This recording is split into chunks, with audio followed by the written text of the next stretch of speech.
êtes dans l'Africa Newsroom. Merci de nous rejoindre. Au sommaire de cette émission, le Conseil des droits de l'homme de l'ONU prolonge le mandat de la commission d'enquête indépendante au Burundi, mais décide dans le même temps d'en créer une autre qui travaillera avec le régime. Une résolution contradictoire qui sème la discorde à l'ONU.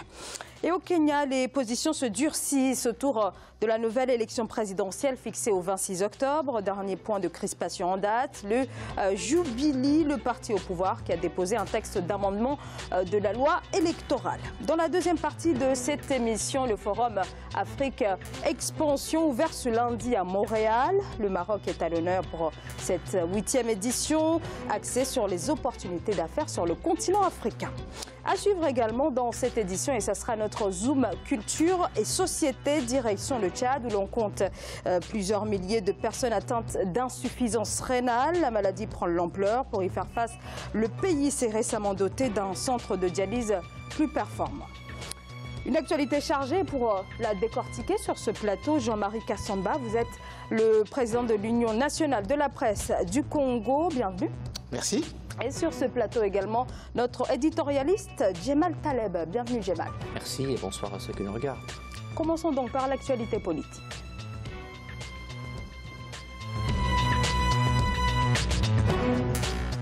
Alors la situation est des plus confuses. Le Conseil de sécurité des droits de l'homme de l'ONU, qui, rappelons-le, craint des crimes contre l'humanité au Burundi, a pris la décision de prolonger le mandat de la commission d'enquête indépendante sur le Burundi. Mais dans le même temps, le Conseil a également voté une résolution pour en créer une autre. Les explications de Patricia Solange-Duban, on se retrouve juste après pour en parler.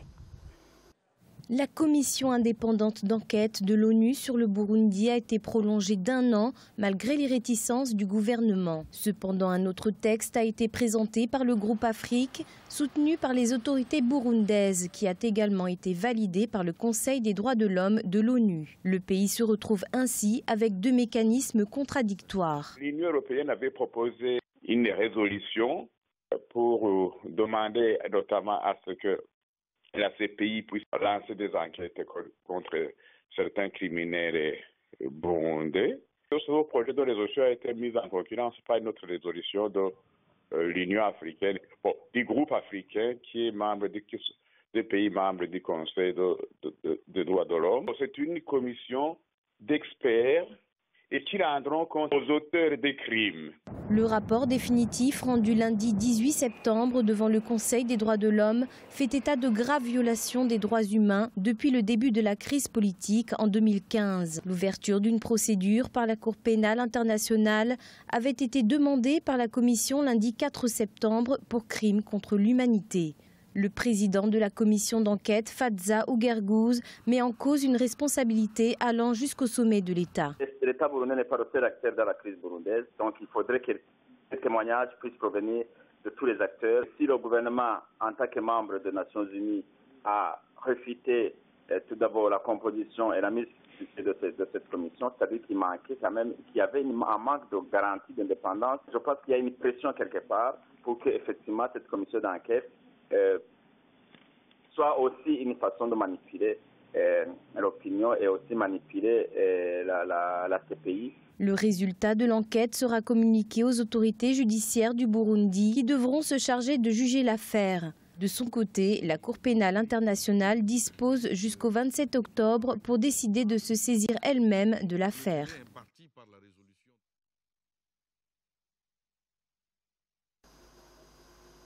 On va peut-être commencer à en débattre et après on va pouvoir peut-être revenir sur ce sujet lorsqu'on n'aura plus de ce petit problème technique. Alors il y a donc d'un côté la commission de l'ONU qui, début septembre, a demandé à la CPI d'ouvrir une enquête d'urgence sur le Burundi, et de l'autre, on a cette commission qui a été créée sur proposition du groupe Afrique, cette commission, et c'est cela aussi qui pose problème, qui devra travailler en étroite collaboration avec le régime de Bujumbura. Comment l'ONU est parvenue à cette contradiction, M. Kassamba? Bon, d'abord, la situation du Burundi, elle est à la fois assez compliquée et simple à comprendre.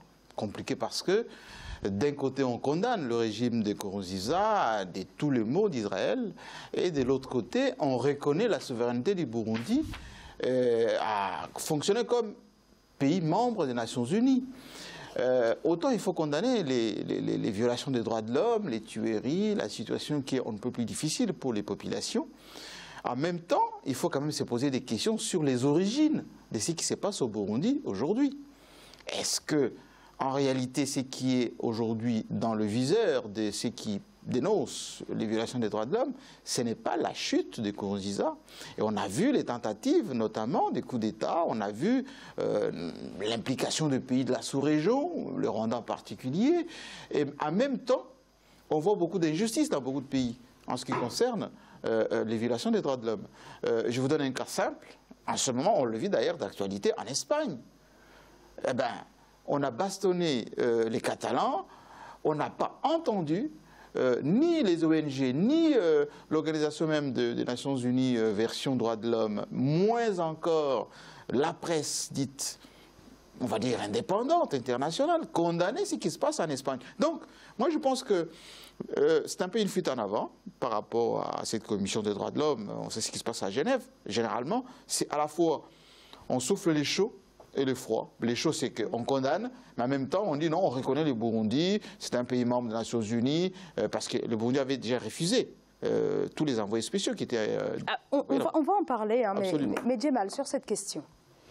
Alors évidemment, monsieur a tout dit, et donc je peux à la limite m'arrêter là, parce que ce qu'il a dit, je le partage bien entendu. Il faut évidemment revenir aux faiblesses des uns et des autres. La faiblesse d'abord de l'Afrique, de l'Union africaine, l'incapacité des pays riverains, des pays de la région de régler la situation, l'incapacité des Nations Unies, bien entendu. C'est pas le général de Gaulle qui les appelait le machin, je crois qu'il n'a pas tellement tort. Et puis, vous avez raison, il faut revenir sur la situation dans son ensemble, parce que si on ne voit pas au débit, j'ai envie de dire, tout ça pour ça. C'est triste. Je comprends bien que nous, les Africains, on aime bien passer notre temps à nous tirer par le nez pour nous expliquer ce que nous devrions faire en matière d'élection. Nous devons savoir qu'un 2 mandats, ça suffit, probablement un seul, un demi-mandat. Nous devons comprendre que nous ne sommes pas une démocratie, nous ne sommes pas assez mûrs pour devenir des pays démocratiques. Et donc, il faut nous montrer ce que d'ailleurs les autres ne font pas. Madame Merkel est à son 4e mandat. Enfin, quand je dis ça, je ne suis pas en train de dire que le président Nkurunziza fait le show de bien. Non, évidemment que sa gestion est chaotique de la situation de son pays.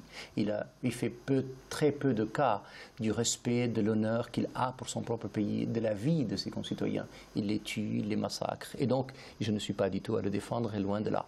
Mais je suis à défendre un principe. Le principe, c'est que, souvenez-vous, quand la crise, même pas électorale, la crise constitutionnelle, l'interprétation de quelques points de la Constitution a commencé, on a commencé à dire non, il n'a pas raison, les accords d'Arusha constituent évidemment le début ou pas le début d'une situation. On sait très bien que, mine de rien, on aurait pu lui laisser faire un mandat supplémentaire. De toute façon, il est en train de le faire, il le fait dans le chaos, il le fait dans la vie brisée d'un pays, la vie brisée des citoyens d'un pays, et qui, voilà, les Nations Unies qui se perdent les pédales. Ils ne savent pas si le premier rapport est bon, si le deuxième va être bon, si le troisième, le quatrième, le cinquième, et probablement qu'on serait encore en train de vivre cette situation. C'est triste parce qu'on le dit, c'est des mots, nous sommes sur le haut d'un plateau et on peut se réjouir, mais enfin, ou pas. Mais il y a des vies humaines qui se perdent, il y a des Burundais qui perdent leur vie, et tout ça est lamentable. Évidemment, j'accable les Nations Unies, j'accable l'Union africaine, j'accable les Africains, mais j'accable d'abord Nkurunziza qui n'a aucun respect, aucun amour pour la vie de ses concitoyens, et ça c'est lamentable. Alors, justement, on va pouvoir en parler tout à l'heure, mais on va revenir quand même un petit moment sur cette résolution du groupe africain. Alors donc, l'envoi d'une équipe qui serait totalement dépendante du bon vouloir des autorités burundaises. Quelle garantie en termes quand même d'indépendance, mais aussi d'impartialité? Moi, je ne pense pas qu'on doit réfléchir en termes de bon vouloir. Il faut quand même reconnaître que dans ces groupes africains, il y a des pays africains. Je partage absolument le point de vue de mon co-débatteur. Mais ce qu'il faut signaler est que la situation du Burundi est, je l'ai dit tout à l'heure, symptomatique de beaucoup de situations sur notre continent. Pourquoi voulez-vous, dans le cas du Burundi, on parle du 4e mandat, 3e mandat, mais au Rwanda, on a bien connu un président qui a changé la Constitution pour avoir autant de mandats qu'il veut. On n'a pas eu autant de pression. Au Congo-Brazzaville, on a changé la Constitution. En Ouganda. Et je peux vous en citer d'autres exemples comme ça. Pourquoi s'acharner sur Nkurunziza? Et je pense que c'est... Donc parce que ça s'est produit quelque part, quelque chose qui apparaît assez symptomatique, on ne doit pas se pencher sur le cas du Burundi. J'explique les principes d'abord. Il faut qu'on parte des principes que si on veut faire pression sur un pays, il faut qu'on le fasse autant pour d'autres. Bien sûr. Moi, j'ai encore une situation singulière. Oui. Je pense qu'on devrait comprendre que les États sont adultes et que, pardon, ils ont le droit de décider eux-mêmes. Absolument, et c'est le principe même de leur donner à chaque fois les leçons sur ce qui est bon et ce qui est mauvais. Ce qui est bon pour les Burundais le savent. Je n'ai pas dit Nkurunziza et je ne confonds pas le Burundi à la personne de Nkurunziza. Mais je pense que les Burundais doivent le régler entre eux-mêmes. Encore une fois, je commence... Mais c'est ce qu'essaie de faire le CNRD et tous ces... Je ne suis pas convaincu qu'ils y arrivent. Ils n'y arrivent pas, mais en tout cas, les Burundais se chargent eux-mêmes de régler. La question, c'est qu'entre-temps, combien de vies brisées, combien de personnes tuées, tout ça pour ça. Est-ce que ça vaut la peine de ne pas laisser Nkurunziza faire un mandat supplémentaire pour que tous ces Burundais ne meurent pas et négocier avec lui dès le début en lui disant « vous arrêtez à celui-là ». Les Burundais négocient avec lui. Encore une fois, je ne parle que des Burundais, il faut que les autres arrêtent de donner des leçons. Je vais juste compléter, madame, compléter. Parce que ces débats, les Africains qui nous suivent en ce moment se posent la question, mais est-ce que je suis en train de défendre Nkurunziza? La réponse est non. Je suis en train de défendre les principes d'abord. Pourquoi, bon sang, ce qui se passe sur d'autres continents, quand il s'agit de l'Afrique, ça devient des grands enfants qu'il faut traîner comme... Il faut éduquer. Absolument. Et regardez l'Union européenne, l'implication de l'Union européenne dans cette affaire. On a utilisé des ONG, les partis politiques de l'opposition, on a financé les coups d'État, etc. Et personne ne dénonce. Personne ne dénonce. Mais là, pour ce qui est de cette résolution, c'est le groupe Afrique qui a proposé cette résolution. Mais le groupe Afrique, parce donc l'Afrique aussi s'implique aussi dans, dans le règlement de... Je suis tout à fait d'accord. Je ne suis pas convaincu qu'elle le fasse de la bonne façon. Le groupe Afrique, qu'est-ce que vous savez? Mais justement, c'est cela qui est problématique, justement. Mais c'est pour montrer que ce soit... C'est-à-dire que si, permettez-moi... Je vous en prie, je vous en prie. Non, si, dès le début de cette crise, on avait pris les choses sérieusement en main et qu'on n'avait pas fait du départ d'Nkurunziza en préalable et qu'on s'est mis sur la table avec tous les Burundais pour essayer de trouver une solution, on n'en serait pas là. Or, la solution était jouable, possible. Nkurunziza lui-même dit les accords d'Arusha ne constituent absolument pas un début de constitution. Mais dès le départ, c'était mal parti, puisque le pouvoir burundais refusait à chaque fois de s'asseoir à la même table de négociation que l'opposition. Quand la crise a commencé, mais je parle dès le départ dans l'interprétation d'elle-même de la Constitution, avant même que l'organisation de l'élection ne soit effective.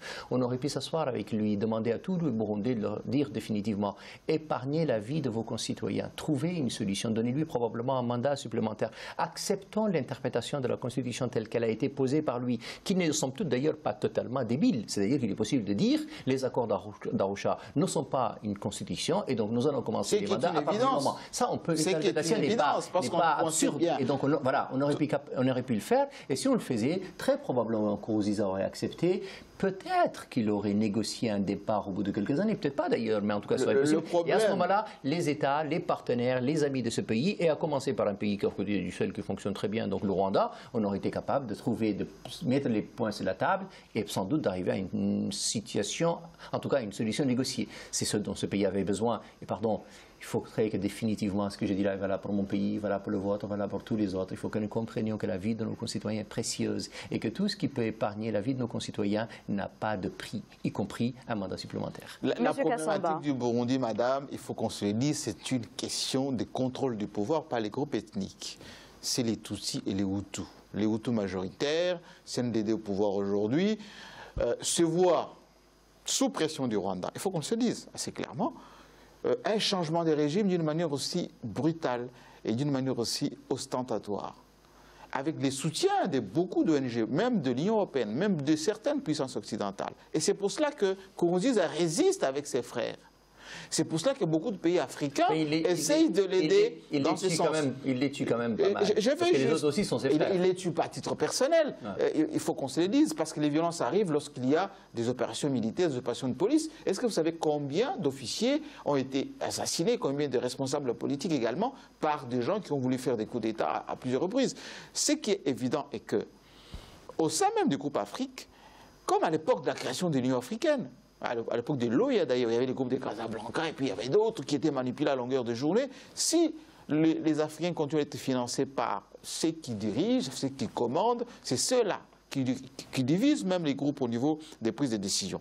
Et donc, vous allez voir que cette pression qui est faite sur ce groupe Afrique pour qu'il y ait une commission d'enquête ou qu'il y ait un travail en collaboration, etc., c'est pour soutirer une décision, in fine, en défaveur du gouvernement burundais et en l'occurrence Nkurunziza en particulier. C'est le même cas qu'on a connu avec la République démocratique du Congo, où tout le monde a échoué à Genève d'ailleurs par rapport à la situation du Kasaï.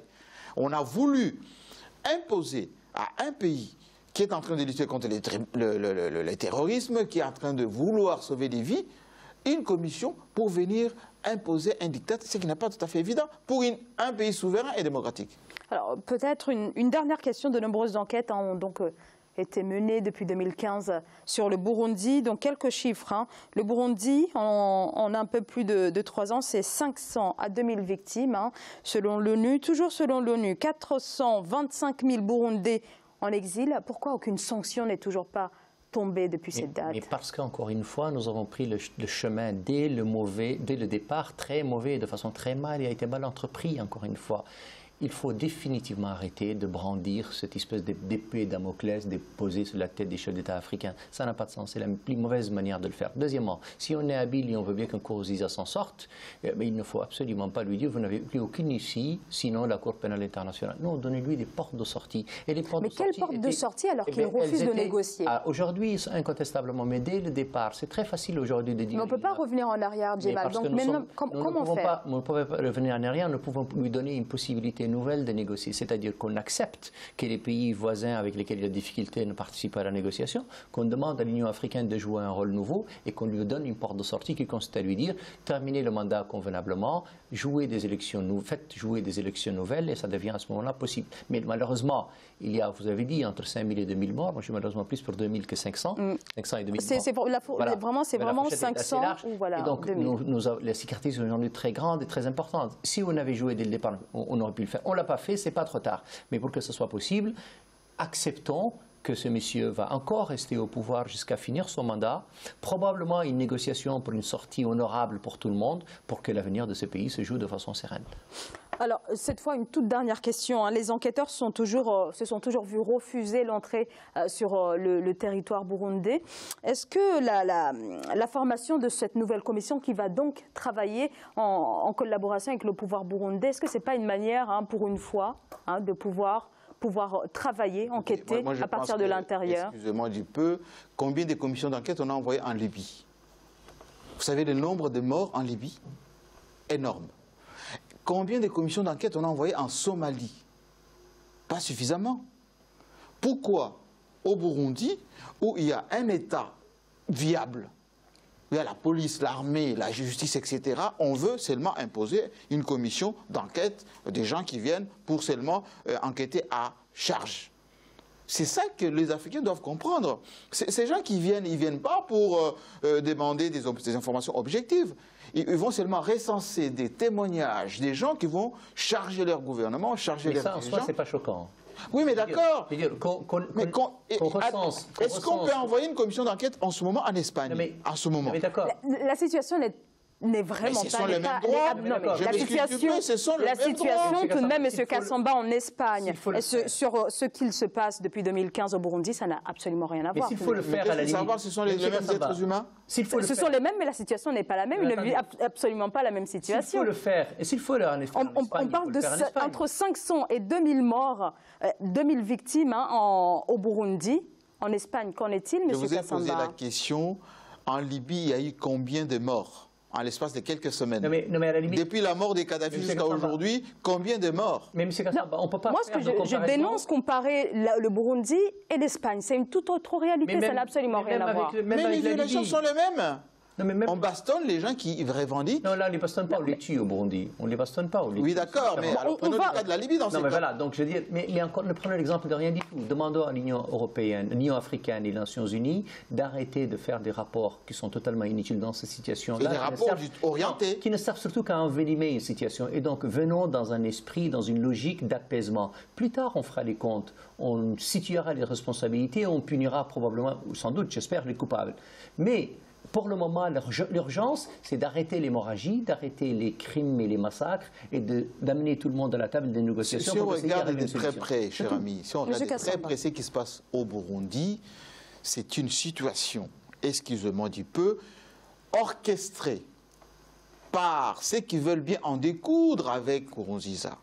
Parce que Nkurunziza, c'est quelqu'un qui résiste contre le penser, le politiquement correct. Mais vous ne pouvez pas le faire passer. Tout à l'heure, M. Kassamba, vous disiez que vous ne preniez pas la défense du président Burundi. J'explique les principes d'abord. La souveraineté du Burundi, c'est un pays. Excusez-moi du pays. Bien sûr, la question n'est pas là. Le Burundi est un pays. Est-ce qu'on a demandé le point de vue de Burundi? C'est qu'ils pensent de leur président, de leur gouvernement, de leurs institutions. Mais c'est cette situation-là dont ils sont privés. Aujourd'hui, non.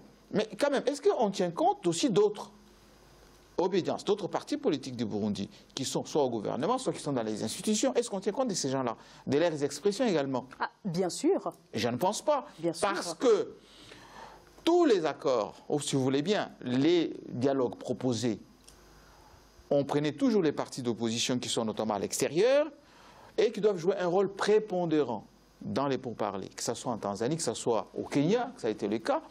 Et l'ancien chef d'État qui a été désigné à ce sujet, lorsqu'il fait appel aux partis d'opposition, il y a toujours des conditions.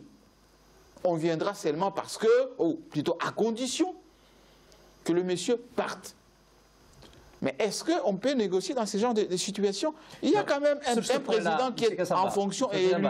Et quand on lui pose des problématiques de « il faut d'abord qu'il parte, il faut d'abord qu'il renonce », il faut laisser au peuple choisir les dirigeants. Sur ce point-là, en tout cas, personnellement, je vous rejoins. Et là où je rejoins moins, c'est quand vous le faites passer pour une victime. Mais donc, il n'est pas une... Non, il n'est pas victime. Mais voilà, donc... Je n'ai pas dit qu'il était victime. Un tout petit peu. J'ai dit ceci. C'est qu'un tout petit peu. C'est probablement même pas de sa faute. Les chefs d'État africains résistent contre les diktats de puissance qui ferment les yeux sur certaines violations des droits de l'homme dans beaucoup de pays. Sur ce point-là, mais lorsqu'ils mettent dans le viseur un candidat, un président ou un dirigeant d'un pays donné pour des intérêts que eux sur ce point-là, on peut vous suivre absolument, sauf que quand vous voulez nous faire passer M. Nkurunziza pour une victime, donc la question n'est pas là. Encore une fois, ni ingérence, ni oppression intérieure. Ce qui est demandé, ce qui est souhaité dans notre continent, c'est que nos chefs d'État, nos dirigeants comprennent définitivement que la population est la chose la plus importante, il faut la respecter. Si en revanche, nous avons le devoir de résister aux diktats de l'extérieur et à ceux qui veulent nous définitivement et indéfiniment nous jeter dans une espèce de juvénilité permanente, nous avons le droit de le refuser. Absolument. Les cas du Tchad aujourd'hui avec les États-Unis, vous avez vu? En revanche, on a diabolisé tous les Tchadiens pour les visas et les Tchadiens. En revanche, là où vous avez raison, c'est qu'il faudrait que tout cela passe par un respect obligatoire que nous avons pour nos populations. Et là, malheureusement, il y a certaines insuffisances manifestes et évidentes de la part de Nkurunziza. On va avancer sur une autre actualité. Au Kenya, le parti au pouvoir annonce sa volonté de changer la loi électorale. Le parti Jubilee veut imposer le retour du scrutin manuel et des procès-verbaux électoraux non uniformisés. Une décision qui suscite la colère de l'opposition à moins d'un mois de la présidentielle. Sharon Kamara. Alors que pouvoir et opposition tentent de se mettre d'accord sur le déroulement de la nouvelle élection présidentielle, le camp du président Uhuru Kenyatta a déposé un texte d'amendement de la loi électorale qui devait être examiné en première lecture jeudi 28 septembre. Celui-ci prévoit le retour du scrutin manuel ainsi que des procès-verbaux électoraux non uniformisés. Ce n'est pas du tout la solution et c'est matériellement difficile à mettre en place. Déjà, le pays a dépensé énormément d'argent pour organiser des élections qui viennent d'être annulées. Si on doit reprendre les élections avec un fichier totalement rétrograde, c'est un problème. Et encore, si on doit retourner à ces fichiers, il va falloir que toutes les parties acceptent de rentrer dans le processus pour pouvoir, remobiliser les informations, s'assurer que le fichier est correct et s'assurer que sa mise en œuvre se fasse correctement. Et si l'opposition n'est pas d'accord, je vois difficilement comment est-ce que le pouvoir en place peut l'imposer. Le camp du candidat de l'opposition Raila Odinga a posé plusieurs conditions pour le bon déroulement du scrutin du 26 octobre. D'abord le remaniement en profondeur de la commission électorale, mais aussi le changement de fournisseur pour le matériel électoral et la composante électronique du scrutin. L'opposition kenyane s'est fermement opposée à la mise en place de ces nouvelles lois décidées par le parti au pouvoir. Ils ont même appelé leurs partisans à des manifestations pacifiques devant les bureaux de l'IEBC, la commission électorale kenyane. Le fait que les règles du jeu soient modifiées en cours de route est révélateur de l'arrogance de la coalition Jubilé. Ils sont arrivés à un stade où ils pensent qu'ils peuvent faire ce qu'ils veulent et changer ce que bon leur semble, y compris la Constitution. L'élection présidentielle kenyane du 8 août 2017, qui avait vu la réélection du président sortant Uhuru Kenyatta, avait été annulée suite à une plainte du candidat de l'opposition Raila Odinga pour soupçon de fraude.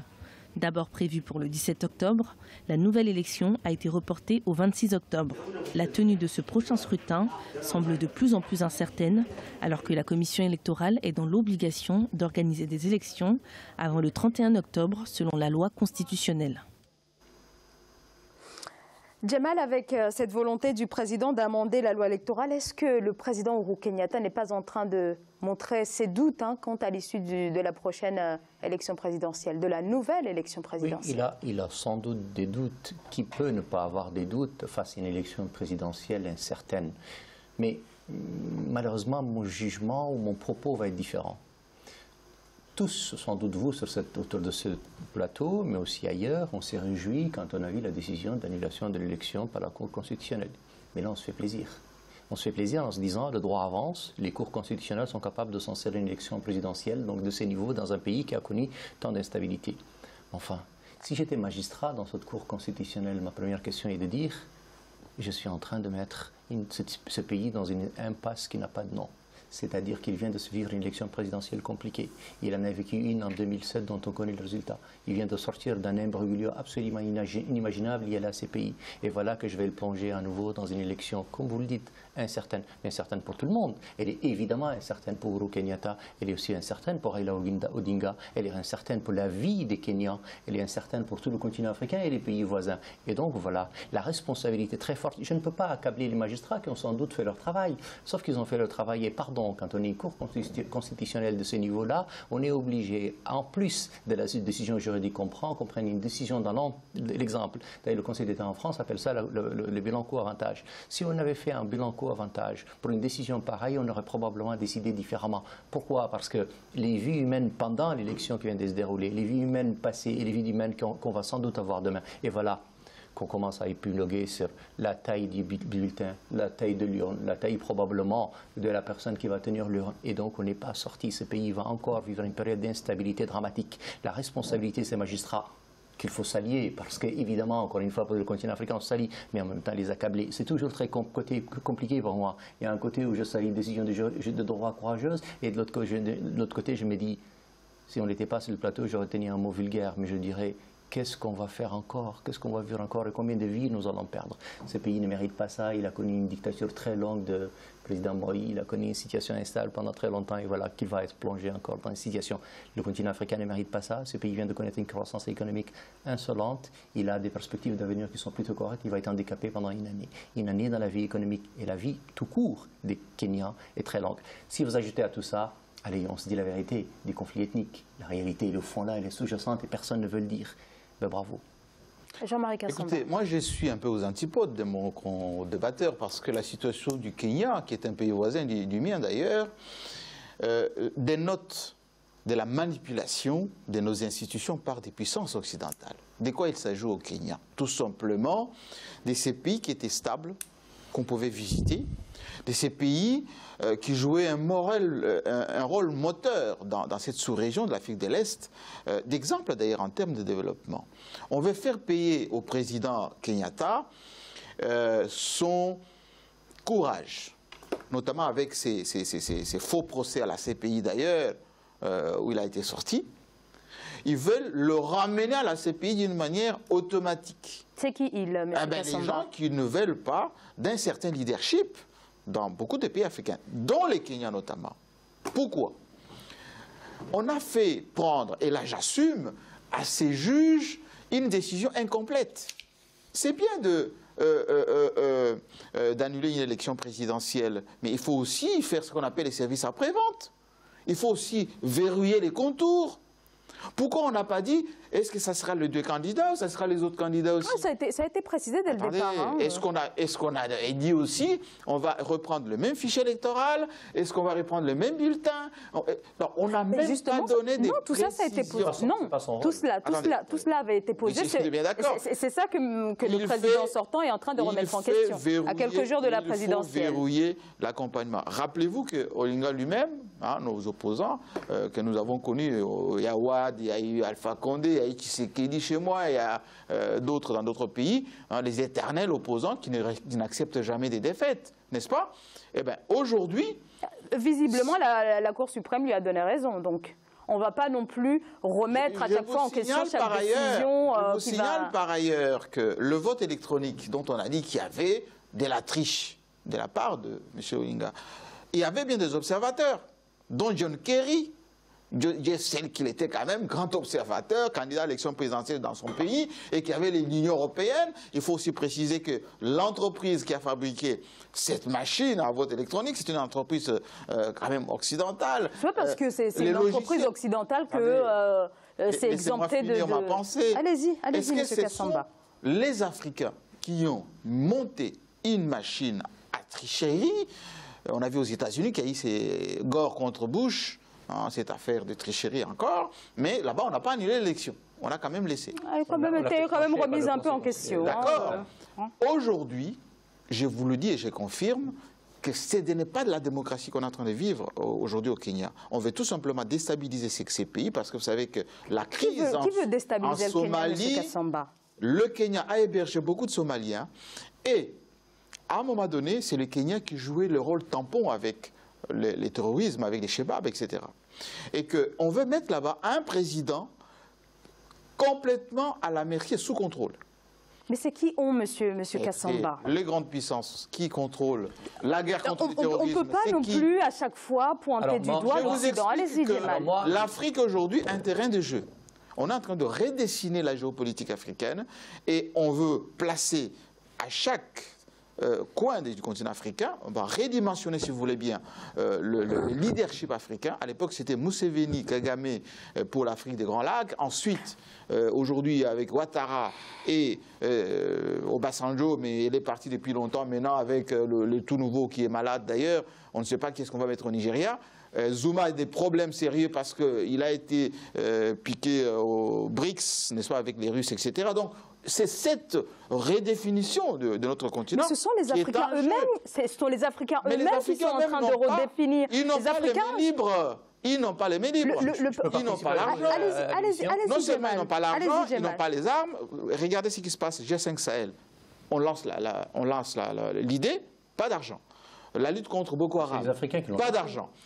Dans la région des Grands Lacs, on veut qu'il y ait la paix, pas d'argent. Et donc, on déstabilise en même temps pour que les pays africains dépendent et surtout que leur matière première soit toujours la même. Allez-y, dans le cas du Kenya, vous allez voir que non seulement on n'aura pas une élection propre, mais les contestations qui vont en découler vont pousser un ou l'autre candidat à la CPI. Alors, je vais... Allez-y, Djemal. Moi, les complots existent, les lobbies existent, les intérêts existent. Mais le complot en permanence n'est pas mon truc, très sincèrement. Et j'ai du mal à penser que dans l'affaire kenyane, il y a un complot ourdi par je ne sais quelle puissance occidentale pour une raison simple. C'est que j'essaye parfois, de façon terre à terre... Ne soyons pas naïfs. Je suis un esprit plus banal et plus simple que vous, et donc j'essaye de ne pas aller très loin. Oui. Pourquoi? Parce que, après tout, c'est le Conseil constitutionnel du Kenya qui a décidé une décision que je n'approuve d'ailleurs pas du tout, mais enfin c'est en tout cas lui qui a décidé d'annuler les élections. Deuxièmement, le président Macron, s'il fait partie de cette histoire-là, a déjà félicité le président Kenyatta. Troisièmement, c'est que le président Kenyatta n'est quand même pas un rebelle universel habillé au béret de Che Guevara, loin de là. Quatrièmement, et là je vous rejoins et vous avez parfaitement raison, c'est que l'organisation des élections, et ça dans la contestation, en tout cas dans les demandes formulées par l'opposition kenyane, il y a un côté totalement farfelu. Certains pays, et ils sont souverains de le décider, décident que l'organisation des élections est totalement sortie de l'administration de l'État et gérée à un organisme indépendant. Je crois que dans votre pays, c'est un peu le cas. Absolument, la CENI. D'autres pays décident... Au Kenya, pareil, c'est une institution indépendante. D'autres pays décident, eux, qu'après tout, c'est à l'État, c'est ce qui est le cas de toutes les puissances occidentales, c'est à l'État d'organiser lui-même l'élection. Et donc l'organisation de l'élection, qu'elle soit entre les mains de l'État, n'est en soi ni une chose grave, ni dangereuse. Faudrait-il que les contours garantissant une élection transparente soient assurés? Et je crois que le Kenya, aujourd'hui, n'en est plus à ça. La troisième chose, et là je suis d'accord avec vous, moi je suis favorable aux institutions libres. Et je veux bien que les institutions de nos États soient libres et on en a besoin. Faudrait-il qu'elles ne soient pas manipulées, qu'elles ne soient pas politisées, qu'elles prennent des résolutions ou des décisions intelligentes et responsables. Et là, dans le cas du Kenya, et je vous rejoins, dans le cas du Kenya, j'ai un gros problème. C'est-à-dire que ceux qui ont pris cette décision ont une responsabilité lourde face à l'histoire. Alors évidemment qu'on ne peut qu'applaudir quand le droit avance. Et moi, le premier, je ne peux qu'applaudir. On ne peut qu'applaudir quand on voit que la Cour constitutionnelle de ce pays décide qu'après tout, l'administration n'a pas bien fait son travail et elle est en droit d'annuler les élections. Sauf qu'on n'est pas dans n'importe quel pays. On est dans un pays qui a connu des instabilités, vous l'avez cité. Une histoire totalement abracadabrante liée à la Cour pénale internationale. Une histoire totalement folle de 2007 qui a connu la situation qu'on connaît. Et donc, quand on a tout ce passif derrière soi et qu'on voit la perspective, hélas, de ce qui peut arriver et qu'on se dit de façon, allez, un peu dans un petit coin de sa tête, l'ethnie est toujours là, les conflits ethniques sont toujours là et qu'en fait, entre le Raila Odinga et le président Kenyatta, il y a beaucoup ça. Eh bien, on prend la responsabilité intelligente de se dire, non pas qu'il y ait un complot, parce que le complot existe, mais gardons-le pour autre chose. On se dit, dans le cas d'espèce, nous allons penser à ce qui peut arriver au Kenya et on change de paradigme et de situation. On va marquer une courte pause. Allez-y, très rapidement, quelques secondes, s'il vous plaît. Moi, je suis très séduit par la bonne foi de mon co-débatteur et la gentillesse de ses propos. Mais seulement, la gentillesse, c'est moins gentil. Bonne foi. Constater tout simplement que à qui profitent les crimes lorsque nos pays sont déstabilisés? Qui livre les armes? Qui profite? Monsieur Kassamba, on n'en est pas encore là pour ce qui est du Kenya, mais je crois que, au regard de ce qui se passe au Kenya, les Kenyans sont véritablement en train de décider pour eux-mêmes. Hein. Je le crois, mais on va marquer. On va, s'il vous plaît, messieurs, on va s'il vous plaît marquer une courte pause. On se retrouve dans quelques instants pour la suite de l'Africa Newsroom. On va se retrouver.